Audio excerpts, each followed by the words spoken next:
A connector piece can be used to attach two forms together. To connect the top and middle forms, first a circle is sewn, then sewn to the top of the cube form.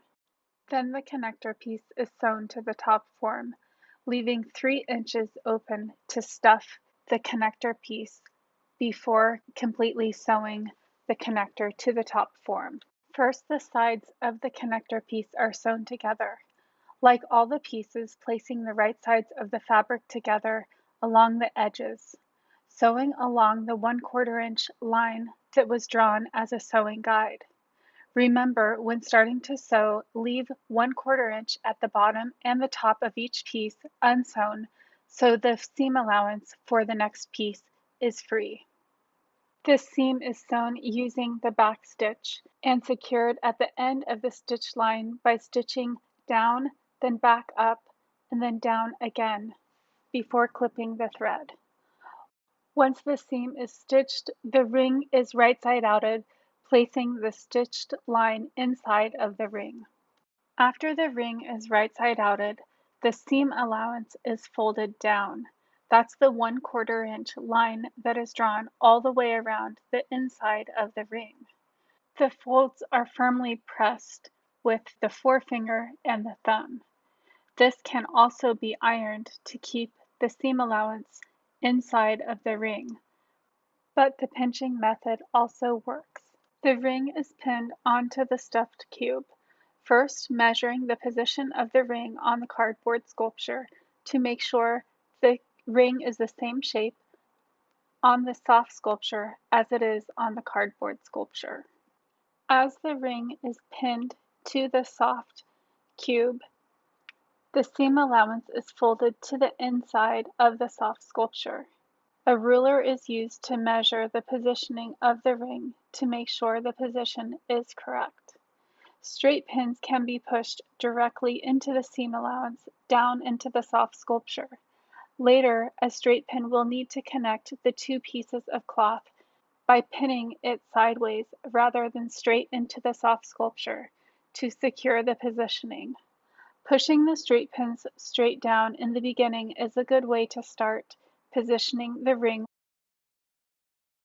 Once the ring is positioned onto the stuffed cube, the fabric of the ring and the fabric of the stuffed cube can be pinned together sideways, connecting the top and bottom pieces of fabric. As the pins are inserted sideways, it is important that the tip of the straight pin is facing the same direction all the way around. This will prevent you from being poked with the tip of the pin during the hand sewing process. Begin hand sewing the ring onto the top of the stuffed cube. The pins should hold the ring in place. Start by positioning the needle from the inside of the ring with a knot, pulling out until the knot stops the thread. Use the blind stitch to stitch all the way around the ring. Going directly down into the soft sculpture, over from right to left, pulling the needle out of the top of the soft sculpture, then bringing the needle and the thread up directly into the ring above the last stitch. Stitch over into the ring from the right to the left, about 1/4 inch. Then go down directly underneath into the fabric of the soft cube. Continue this process all the way around the soft sculpture, removing the pins as the ring is stitched to the soft sculpture. If a thread is wrapped around one of the straight pins, you can use your needle to remove the thread from the straight pin, or remove the straight pin.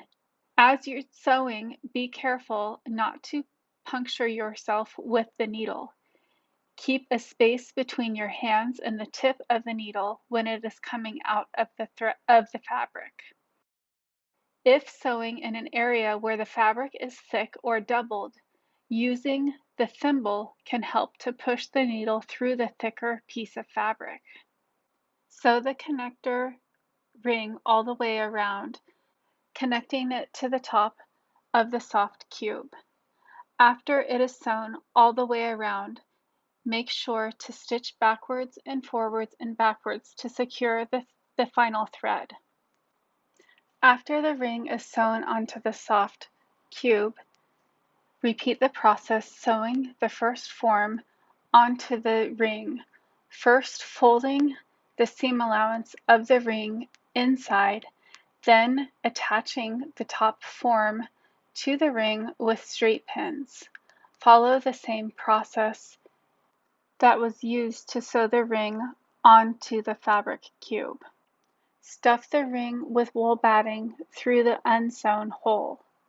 After the entire ring is stuffed with wool batting, pin the hole closed and continue stitching the hole closed with the same process of the blind stitch used to stitch all the way around the ring, attaching the ring to the fabric form. The connector will be complete and two forms will be connected using the ring.